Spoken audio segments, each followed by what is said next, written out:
Bom, a gente começa o papo de hoje com uma notícia que, enfim, foi divulgada no finzinho do dia de ontem, eh, mas a repercussão dela foi ao longo do dia de hoje, né. Estou falando da decisão da vice-procuradora-geral da República, Lindora Araújo, de pedir o arquivamento de todas as acusações que a CPI fez contra o Bolsonaro e outras figuras do governo, né. Então tá aí, ó. PGR pede arquivamento de denúncias contra Bolsonaro apresentadas pela CPI da Covid. Vamos subir um pouquinho, por favor. Em manifestação encaminhada ao STF, a Procuradoria-Geral defendeu hoje, ou seja, ontem, o arquivamento de 7 apurações preliminares contra Jair Bolsonaro. Também estavam ali envolvidos, olha ali, o Ricardo Barros, que então era líder do governo na Câmara, e que era suspeito de pressionar o governo pela liberação da vacina Covaxin, e o ex-ministro da Saúde, Eduardo Pazuello. Bom, Sabino, você leu as decisões e você escreveu um pouco sobre esse assunto hoje, né? Qual o seu sentimento? Qual é o meu sentimento? Bom, boa noite a todos que nos assistem, que nos ouvem e que nos assistirão e ouvirão, né? Porque muita gente vê depois. Aliás, a maior parte das pessoas vê depois. Bom, Grebe, o fato é que era já esperado, né, que a Lindora Araújo, né? A Lindora Araújo fizesse essa lambança. Não porque o relatório da CPI fosse grande coisa, não é também, né? Assim, tem muito blá blá blá, não sei o quê, mas caberia a PGR investigar, né? E não investigou nada, tanto que os senadores ali que compunham a CPI estão querendo denunciar, né, a vice-procuradora-geral da República por prevaricação, por não ter feito o trabalho dela. Eu dei uma olhada, é francamente ridículo. Por exemplo, no capítulo dedicado às recomendações do Jair Bolsonaro a respeito do uso de hidroxicloroquina, né, ou cloroquina, aos doentes de Covid, um remédio absolutamente ineficaz, e ele sabia disso, porque a OMS já havia dito que era ineficaz, já havia desrecomendado, né, o uso da medicação naquela altura, e ele continuava fazendo aquilo.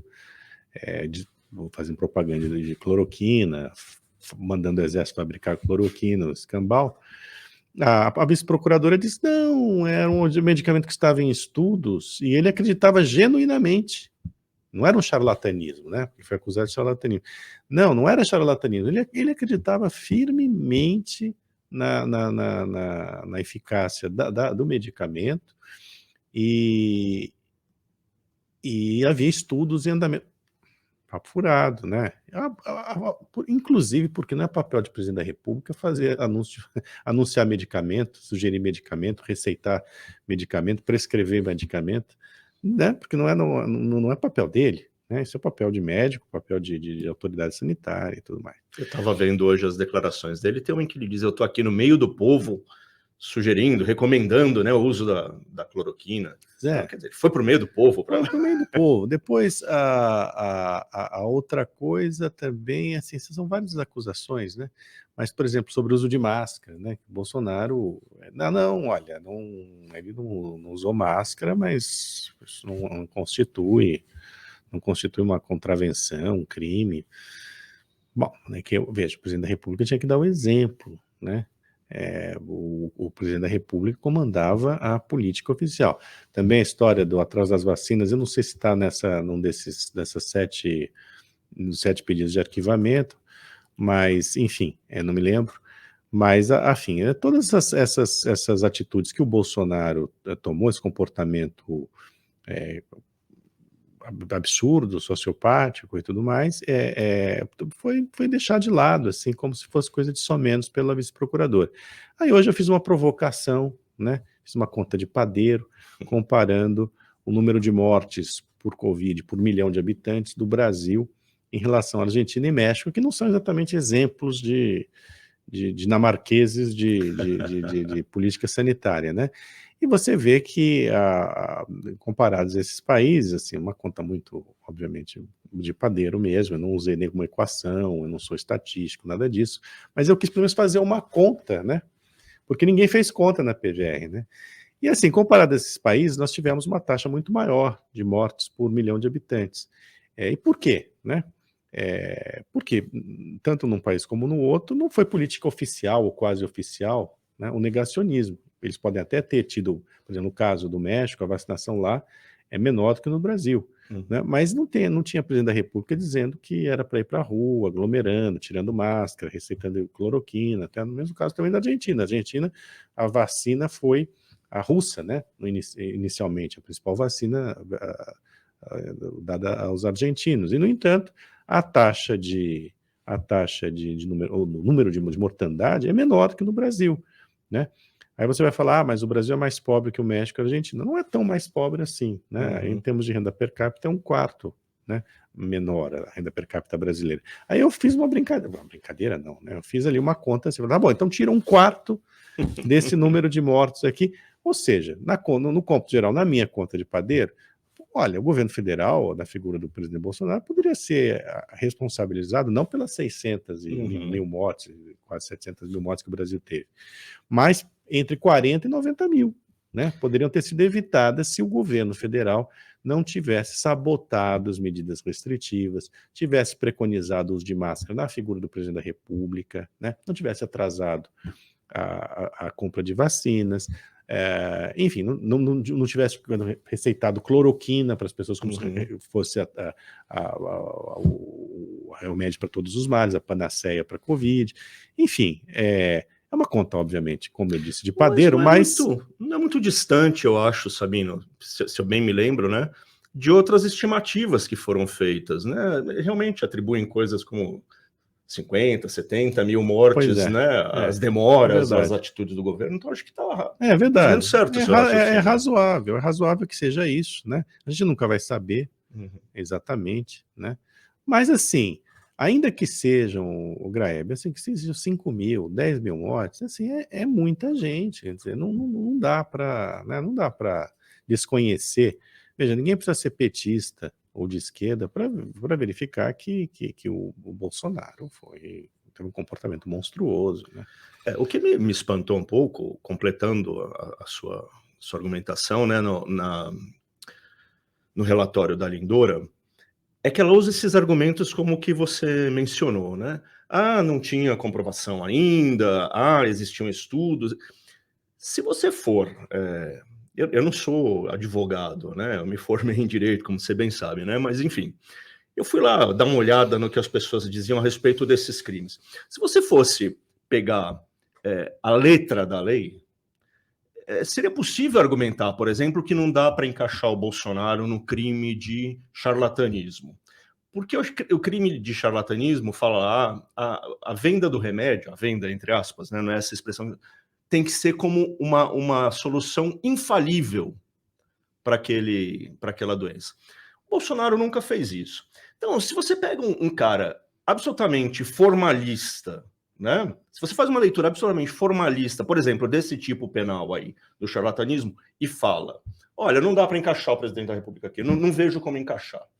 É uma coisa, mas ela faz um discurso político ao mesmo tempo. Ela desculpa os comportamentos. Exato. Ela, não é que ela desqualifica juridicamente apenas, ela desculpa politicamente os comportamentos. Daí é que é absurdo. Daí tem toda a razão quem fala que ela está tentando proteger.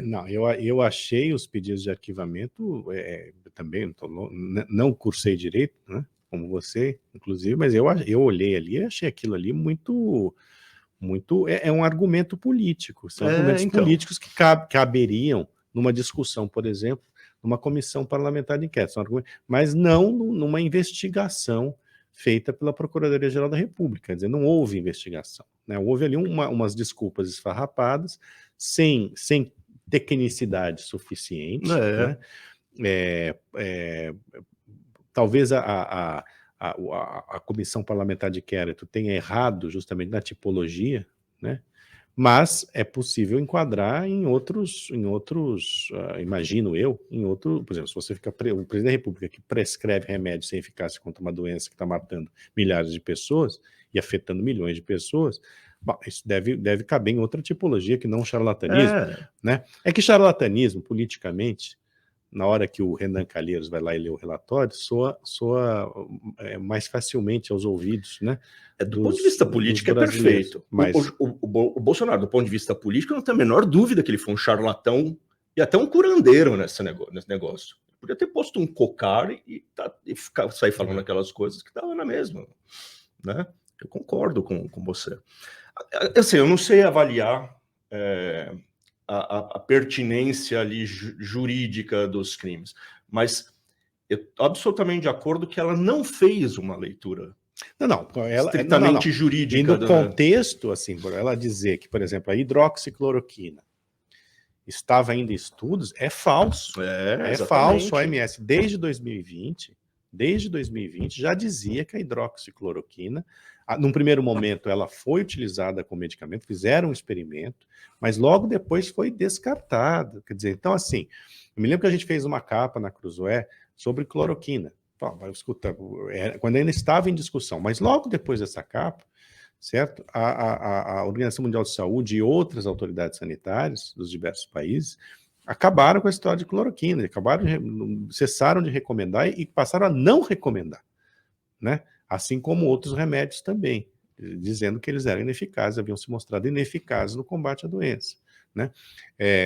O uso de máscara, quer dizer, o Bolsonaro fazia troça, além de tirar a máscara né, de uma maneira ostensivamente, ele fazia troça do uso de máscara. Então, ele incentivava aquelas aglomerações. Incentivava também, as aglomerações. Que é pior ainda, né? Quer dizer, se eu não me engano, no relatório lá, no pedido de arquivamento da Lindora, tá assim, não, as pessoas elas se aglomeravam, mas isso é responsabilizando as pessoas, mas elas sabiam dos riscos. Tá certinho. Mas escute, não é esse o ponto. O ponto é que um presidente da República não pode estimular comportamentos arriscados em meio a uma pandemia, certo? Então, assim, caberia ao presidente dizer, olha, não se aglomere. Eu sei que vocês já sabem, mas assim, não é para cair na tentação, né? Não é para se arriscar. E, no entanto, ele estimulava o comportamento arriscado dessas pessoas. Então, assim, é um completo despropósito. E sem contar, né, Sabino, que levou um ano para ela redigir essas mal traçadas, literalmente mal traçadazinhas, né? Pô, um ano para fazer aquilo, meu. Se tivesse até escrito ali, teve as tais das investigações prévias, que não são investigações. Eles sentaram em cima daquele negócio, esperaram um ano e escreveram qualquer coisa. Não teve investigação nenhuma. Para furar. Muito bom. Quer dizer, muito ruim.